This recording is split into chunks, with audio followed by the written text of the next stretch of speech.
और army chief Upendra Dwivedi का बड़ा बयान सामने आया है। ऐसी कार्रवाई होगी कि पाकिस्तान को सोचना पड़ेगा कि उसे भूगोल में रहना है कि नहीं। कुछ ऐसी कार्रवाई करेंगे कि हो सकता है पाकिस्तान को सोचना पड़े कि उसे इतिहास में भूगोल में रहना है कि नहीं रहना। और यकीन माने जब से मैंने ये खबर पढ़ी है मेरी टांगे कांप रही। अंगेन घात्रम नयने वक्त्रम न्यायेन राज्यम लवणेन भोज। रोज इंडिया के अंदर से लोग पाकिस्तान को धमकियां देते हैं। तो हम क्या बैठ के यहाँ पे सिर्फ हाथ पे हाथ रख के बैठे हुए, हम आपसे 5 साल आगे हैं। आपको पता है कि इस बयान को 24 घंटे गुजर गए। इस दफा जो ऑपरेशन होगा वो खतरनाक होगा और पाकिस्तान को ये सोचना पड़ेगा कि उनका जो मुल्क है खुदा न खास्ता वो नक्शे पे रहेगा भी या नहीं। इसलिए पाकिस्तान को इस महाज के ऊपर अलर्ट तो बहरहाल रहना होगा। मतलब आपके पास अगर पैसे ज्यादा हैं तो इसका मतलब ये थोड़ा ही है कि आप सारा टाइम जंग में लगाते रहें या आप ये कहें हमने पाकिस्तान को नहीं छोड़ना। उन्होंने फिर धमकी दे दी है उपेंद्र साहब ने कि पाकिस्तान जो है उसको दहशतगर्दी बंद करनी चाहिए, ऑपरेशन सिंधु 2.0 जारी है, हम ये कर देंगे, आपको मौका मिलेगा, चुक देंगे, पाट देंगे, तर देंगे। मतलब यार तुसी मतलब रोज धमकियां देते हैं यार। मतलब वो कल राजनाथ सिंह साहब कह रहे थे कि हम आ गए हैं उधर, आ जाना है हमने, वो जो है क्या नाम है यार क्या उसको बोलते हैं, लाहौर कराची आ जाना है हमने। ये जनरल साहब कह रहे हैं ऑपरेशन सिंधु 2.0, इंडिया बहुत प्रिपेयर है।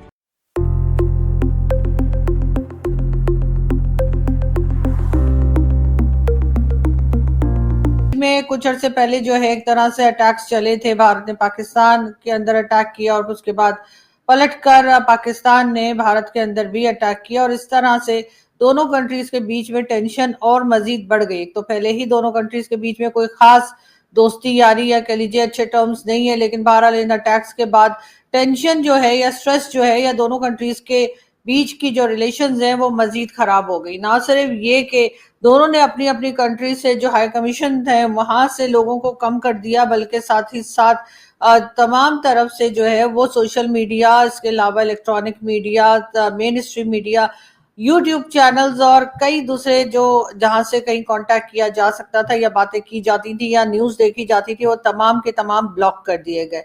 इसके साथ साथ जी जो पाकिस्तान की तरफ से भी और भारत की तरफ से भी तरह तरह की स्टेटमेंट्स आती रही। अभी रिसेंटली भी वहां से यानी भारत से जो है वो स्टेटमेंट आई राजनाथ सिंह साहब की, जो कि डिफेंस मिनिस्टर हैं, और उसके साथ ही साथ भारत के जो आर्मी चीफ हैं, उन्होंने दोनों ने ही एक बार फिर इस बात का इजहार किया कि अगर भारत में किसी किस्म का कोई अटैक हुआ, कोई टेरर अटैक हुआ या कोई बात हुई तो वो एक बार फिर पाकिस्तान की तरफ ही देखेंगे, पाकिस्तान की तरफ ही अटैक्स जो है वो हो सकते हैं और पहले से कहीं ज्यादा नुकसान भी हो सकता है। इसी तरह की स्टेटमेंट जो है वो राजनाथ सिंह साहब ने भी दी और साथ ही साथ जो इंडियन आर्मी चीफ है उनकी तरफ से भी पाकिस्तान को ये कहा गया कि जी एक तरह से वार्न किया गया कि अगर किसी किस्म का कोई टेरर अटैक हुआ जैसे पहलगाम का हुआ था तो उसके जवाब में भारत पहले से कहीं ज्यादा स्ट्रांगली जो है वो पाकिस्तान पे अटैक कर सकते हैं और इसी के साथ साथ कई अंदर के इलाके जो है पाकिस्तान के वहां पर भी अटैक किया जा सकता है। बहरहाल ये टेंशन जो है दोनों कंट्रीज के बीच में काफी अरसे से चल रही है। कुछ हालात पहले बेहतर हुए थे लेकिन अब एक बार फिर जो है ये स्टेटमेंट्स आनी शुरू हो गई हैं और उसके जवाब में पाकिस्तान के DGISPR साहब जो हैं यानी कि अहमद शरीफ, उन्होंने भी एक प्रेस कॉन्फ्रेंस की, मीडिया से बात की और उन्होंने मीडिया में जो भारत की तरफ से स्टेटमेंट्स आई हैं उनको रिप्लाई करा है उन्होंने, और वही मैं आपको यहाँ पर उनके कुछ पॉइंट्स जो है वो मैं यहाँ बताने जा रही हूँ जो अहमद शरीफ साहब ने कहे हैं। और उनका कहना ये कि शायद भारत अपने तबाहशुदा फाइटर जेट जो है वो भूल गया है, ये भी अहमद शरीफ साहब ने कहा। उसके बाद उन्होंने कहा भारत फिर से क्लैशेस चाहता है, यानी कि भारत फिर से पाकिस्तान के साथ कोई क्लैशेस चाहता है, ये कहा है अहमद शरीफ साहब ने। उसके बाद ये अहमद शरीफ साहब का कहना है कि इंडिया के डिफेंस मिनिस्टर यानी कि जैसे मैंने कहा राजनाथ सिंह साहब और उनके साथ आर्मी चीफ के जो स्टेटमेंट्स आए हैं उससे लग रहा है कि वो एक बार फिर जो है झगड़ा करना चाह रहे हैं या पाकिस्तान पर अटैक करना चाह रहे हैं। इस किस्म की बात भी की है। उन्होंने कहा है कि अगर जंग का नया दौर शुरू हुआ तो पाकिस्तान पीछे नहीं रहेगा। इसका जवाब हम पूरी ताकत से देंगे, ये कहना है डीजी ISPR का। उसके साथ ही उन्होंने ये कहा है कि जी अब कुछ नया नॉर्मल हो गया है कि भारत जो है वो पाकिस्तान की तरफ इस तरह के स्टेटमेंट्स दे, और पाकिस्तान भारत की तरफ इस किस्म के स्टेटमेंट्स देना शुरू कर दिया, और ये लग रहा है कि ये सिलसिला चलता ही रहेगा। यानी दोनों कंट्रीज जो हैं वो अमन के साथ रहने की जो बातें की जा रही हैं उस तरफ जाता हुआ मुश्किल ही दिखाई दे रहा है। इसी किस्म के स्टेटमेंट्स एक दूसरे के बारे में जो है वो अब चलना शुरू हो जाएंगी या हो चुकी हैं।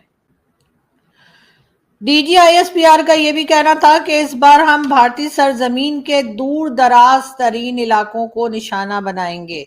जहां तक भारत ने कहा है कि मिटा देने की बात जो की है कि पाकिस्तान को, भारत की तरफ से कहा गया है कि पाकिस्तान को नक्शे से मिटा देंगे, तो उन्होंने कहा कि जी, यानी डीजी ISPR का कहना है कि जी ये मिटाना जो है ये दो तरफा होगा, यानी एक तरफ से नहीं कि सिर्फ हम मिट जाएंगे, आप भी मिट जाएंगे। वैसे एक तरह से अगर इस बात को देखा जाए तो मेरे ख्याल है दोनों कंट्रीज के जो चलाने वाले हैं, दोनों कंट्रीज की जो स्टेट है उसको जरूर इस तरफ देखना चाहिए कि आप लोग झगड़े को मजीद ना बढ़ाएं।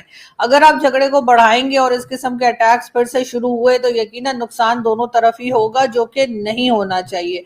और इससे अगर आप ये समझते हैं कि टेररिज्म रुक जाएगी या उसके ऊपर कोई फर्क पड़ेगा तब तो ठीक है, लेकिन अगर उसके बाद भी आपको लगता है कि ऐसा नहीं हो पाएगा तो डेफिनेटली दोनों कंट्रीज इस वक्त फेस कर रही है टेररिज्म, उसके लिए आपको बैठकर बात करनी होगी।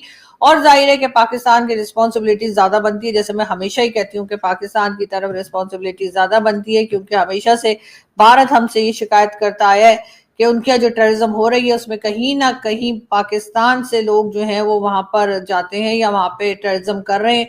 नमस्कार दोस्तों, स्वागत है आपका न्यूज एक्साइटी यूट्यूब चैनल पे। दोस्तों, इंडिया ने एक बहुत ही बड़ी बात बोल दी, अगर उसे दोबारा छेड़ा गया तो पाकिस्तान को पूरे वर्ल्ड मैप से ही इरेज कर देगा। इंडिया के इस बयान पे पाकिस्तान ने कहा हम भी म्यूचुअल रिस्पांस देंगे। अब भाई म्यूचुअल रिस्पांस का मतलब क्या हुआ? इंडिया बात कहेगा तो तुम सलाम करोगे क्या? ऐसा लग रहा है कि पाकिस्तान के नेताओं को खुद नहीं पता कि उनको क्या बोलना है। हर बार की वही कहानी है, पहले शांति का दावा करेंगे फिर पीठ पीछे गोलाबारी, टीवी पर बयानबाजी, सोशल मीडिया, लेकिन असलियत में हालात बहुत खराब हैं। देश के हालात ऐसे हैं कि बिजली नहीं है लेकिन न्यूक्लियर धमकी देने चले हैं। दूसरी तरफ इंडिया एकदम साफ, एकदम मजबूत, हमारे सैनिक चौकन्ने हैं और इरादे फौलादी। भारत ने साफ कह दिया है पहले वार नहीं करेगा, लेकिन अगर किसी ने छेड़ा तो जवाब इतना सटीक होगा कि पूरी दुनिया याद रखेगी। पाकिस्तान को अब समझना चाहिए कि ये नया भारत जो पहले चेतावनी देता है फिर सीधा नतीजा दिखाता है। छोड़ो, काम करो,